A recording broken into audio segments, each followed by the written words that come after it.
Bon, en fait, je veux commencer ma présentation de 5 minutes qui va probablement déborder à 7 en remerciant Philippe parce que Philippe, de faire ce colloque-là va m'avoir permis, une fois pour toutes, de régler une question, ou du moins, au moins de tenter de vider une question qui me traque depuis à peu près 4 ans. En fait, j'ai eu un débat public qui aurait peut-être dû être privé à l'époque, mais qui était dans un drôle de contexte, concernant une planche de bande dessinée qui a été évincée de ma maîtrise, puisqu'elle incitait tant elle était si contrariante que ça. La planche en question est une planche de rubrique à braque de Marcel Gottlieb, et durant l'illustration, en fait, mon hypothèse était que, comme vous pouvez voir ici, il y a 6 doigts à la main du clown et ce que j'essayais d'argumenter, c'est cette idée-là que dans l'automatisme du dessin, en fait, on arrivait à un point où Marcel Gottlieb avait potentiellement dessiné un 6e doigt. En prix de passion illustrative, il y en a un de plus. Mais le génie comique de Marcel étant, je me permets de l'appeler par son prénom, c'est un peu étrange vu que les circonstances, il a réussi à récupérer le 6e doigt ici en mettant une petite note en disant « Ailleurs, il y a un doigt de trop, ce qui rend l'illusion encore plus crainte. » Et essentiellement, la question et le débat se situaient sur le fait que le génie de Gottlieb est si immense que c'est absolument impossible qu'il ait fait un 6e doigt. C'est un homme qui a un contrôle complet sur son illustration. Et moi, ayant lu énormément de comic books américains durant ma jeunesse, j'en ai vu des 6e doigts comme c'est pas croyable. Je me dis, des fois ça arrive, ce truc-là. Donc j'ai vécu 4 ans avec cette question-là dans le fond de la tête, à essayer de dire, intentionnel ou non, est-ce qu'un grand artiste peut faire une erreur? Et 4 ans, ça peut être assez long pour une personne comme moi. Donc je me suis dit, fiction anatomique, c'est le moment de régler ça. On va parler du 6e doigt. Pour être plus précis, on ne parle pas de 6e doigt, on parle de polydactylie.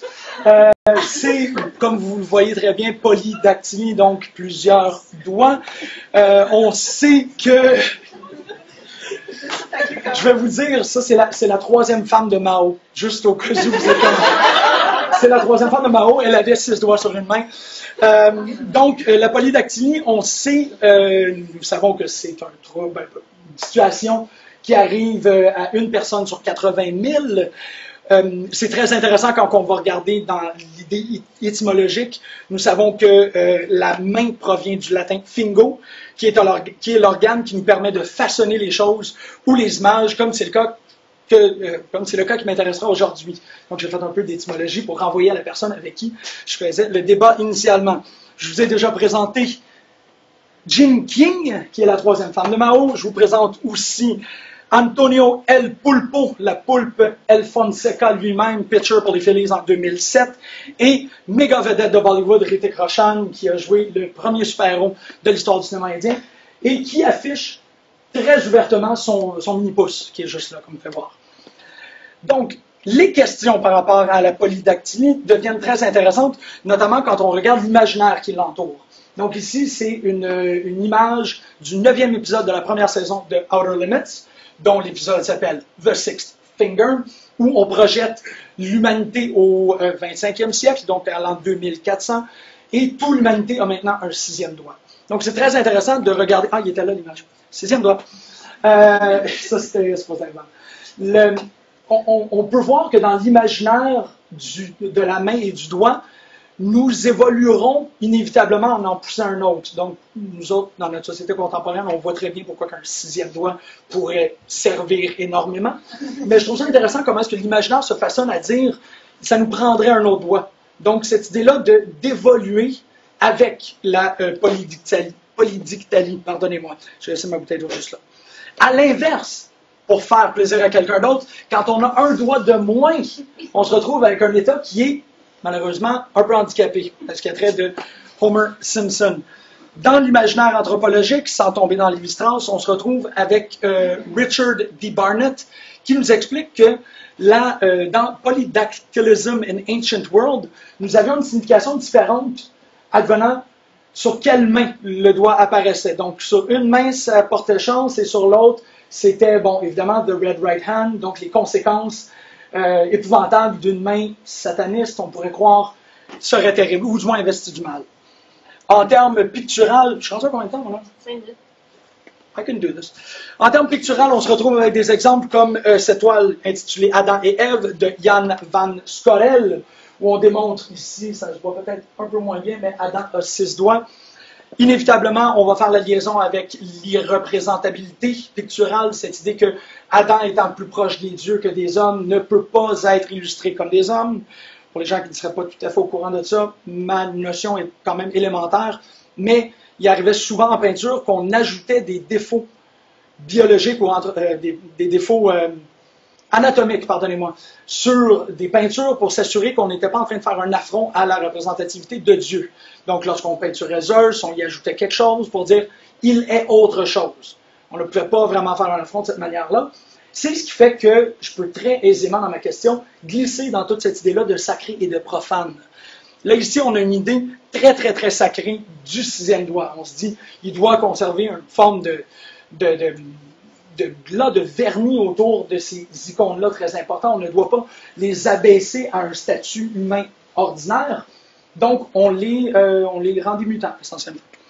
Je retourne à ce que je disais dans mon introduction concernant ma première exposition à la polydactylie. C'est la couverture de Shai de Stanley Tucci, qui date de 95, qui est un cas assez célèbre, en fait. Vous voyez ici 5 doigts et un pouce pour tenir le sabre.